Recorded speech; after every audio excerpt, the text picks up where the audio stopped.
প্রিয় দর্শক, আসসালামু আলাইকুম। আজকে আমার এই কথাগুলো হয়তো অনেকের বিরুদ্ধে চলে যেতে পারে বা অনেকে হয়তো এটা নিয়ে কষ্ট পাইতে পারেন। তো আমি আসলে যে কথাটা বলতে চাইতেছি যে এই যে ফুটেজগুলো আপনারা দেখতেছেন, এই ফুটেজগুলা মানে আমরা শুনতেছি যে যেমন খুশি তেমন সাজো, এরকম একটা অনুষ্ঠানে তারা এই ধরনের পোশাক পরিধান করছেন এবং তারা এটা সাজার চেষ্টা করছে। ঠিক আছে, আমাদের ইসলামিক সংস্কৃতিতে বা কালচারে এটা যায়, হ্যাঁ, তারা যেমন খুশি তেমন সাজতে পারে স্বাধীন দেশে, ওকে ফাইন।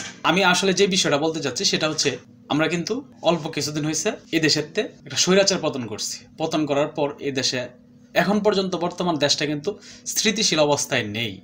বিশেষ করে আমাদের পাশের দেশে শকুন বসবাস করে, যেই শকুনরা তারা প্রতিনিয়ত চায় আমাদের দেশে একটা দাঙ্গা লাগানোর জন্য বা আমাদের দেশটাকে নিয়ে প্রপাগান্ডা ছড়ানোর জন্য।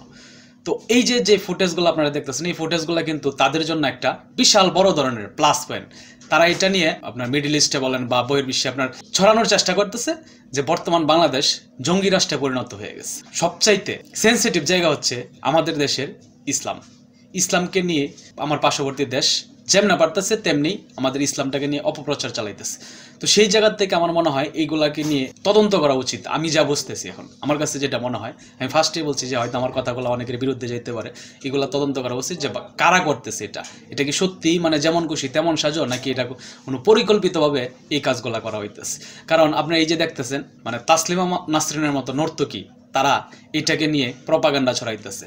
আমরা দেখলাম আপনার ফাহাম আব্দুল সালাম, উনিও চিন্ময় কুমারকে নিয়ে ওনার কোনো সমস্যা ছিল না, কিন্তু যখন তারা আসলে এটা এরকম একটা ইয়া করলো তখন তাদের ভিতরে খুব আক্ষেপ তৈরি হলো বা তারা খুব আতঙ্কিত। ঠিক আছে, তো এই জিনিসগুলা কি সরকারকে ব্যর্থ করার জন্যই কি এই কাজগুলা করতেছে? ঠিক আছে, এটাও কিন্তু আসলে তদন্ত করা উচিত যে সরকারকে ব্যর্থ করার জন্যই কি এই ধরনের জিনিস তারা পরিকল্পিতভাবে সাজাইতেছে, সাজায় দেশটার ভিতরে বিশৃঙ্খলা তৈরি করতে যেতেছে, যে বা এই সরকারের দ্বারা আসলে এগুলা কোনোভাবে পসিবল না রাষ্ট্র কন্ট্রোলে রাখা। ঠিক আছে, তারা যে কোনো মুহূর্তে এই দেশে আপনার জঙ্গির উৎপত্তি হইতে পারে বা জঙ্গিরা এই দেশে আধিপত্য বিস্তার করতে পারে বা ইসলামিক যারা আছে তারা এই রাষ্ট্রটাকে আপনার দখল করে নিতে পারে।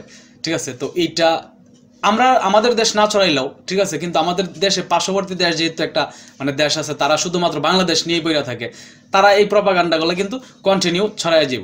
এবং এইটার ফায়দা কিন্তু বিশেষ করে রাজনৈতিক দলগুলোও নিতে পারে বা ওরা তো নিবে, এটা মাস্ট বি, কিন্তু এই ফায়দাটা রাজনৈতিক দলগুলোও নিতে পারে এবং নিতে গিয়া তারা এই সরকারকে ব্যর্থ করার জন্য এই পরিকল্পনাগুলো করতে পারে। তা আমার মনে হয় এই জায়গায় তারা হয়তো জেনে করুক বা না বুঝে করুক, আমার মনে হয় এই জায়গায় একটু হলেও ইন্টারাপ্ট করা উচিত বা এই জিনিসগুলো এই মুহূর্তে এটা নিয়ে প্রপাগান্ডা চলতেই থাকবে এবং বহির্বিশ্বে যখন এটা ছড়াবে, বহির্বিশ্বে কিন্তু বুঝতেছে না আমরা বাংলা কইতেছি যে না এটা যেমন খুশি তেমন সাজো, চেহারা দিকে বুঝবো এগুলা আইএস, এগুলা জঙ্গি, এগুলা টেরোরিস্ট। ঠিক আছে, আমাদের দেশটাকে এইভাবেই তারা বিবেচনা করবে। তো আমার মনে হয় এই জায়গার থেকে তদন্ত করা উচিত এবং সত্যিটা কি এটা খুঁজে বের করা উচিত। যদি ওরকম কিছু না হয় তাহলে তাদেরকে বোঝানো উচিত যে এই মুহূর্তে দেশটাকে স্থিতিশীল রাখার জন্য এই ধরনের কাজকাম থেকে বেরিয়ে আসা উচিত। হ্যাঁ, আমরা যখন স্থিতিশীল পরিবেশে চলে আসবো তখন আমাদের মন মতো আমরা যা ইচ্ছা করতে পারি, আমাদের দেশ নিয়ে, আমাদের দেশের ভিতরে স্বাধীনতা আছে, আমরা স্বাধীনভাবে আমাদের যেমন খুশি তেমন সাজতেই পারি। কিন্তু এই মুহূর্তে যেমন খুশি তেমনটা আসলে করাটা কোনোভাবেই ঠিক না আমার কাছে যেটা মনে হয়। তো এই জন্য আজকে এই কথাগুলো বলা। তো যাই হোক, আসলে এতটুকুই বলার ছিল। যদি আমার কথায় ভুলভ্রান্তি হয়ে থাকে বা কেউ যদি কষ্ট পেয়ে থাকেন অবশ্যই ক্ষমা দৃষ্টিতে দেখবেন। তবে আমার কাছে ক্ষুদ্র জ্ঞানে যেটা মনে হয়েছে এটাই আপনাদের সামনে উপস্থাপন করলাম। যাই হোক, ভালো থাকবেন সকলে। আসসালামু আলাইকুম।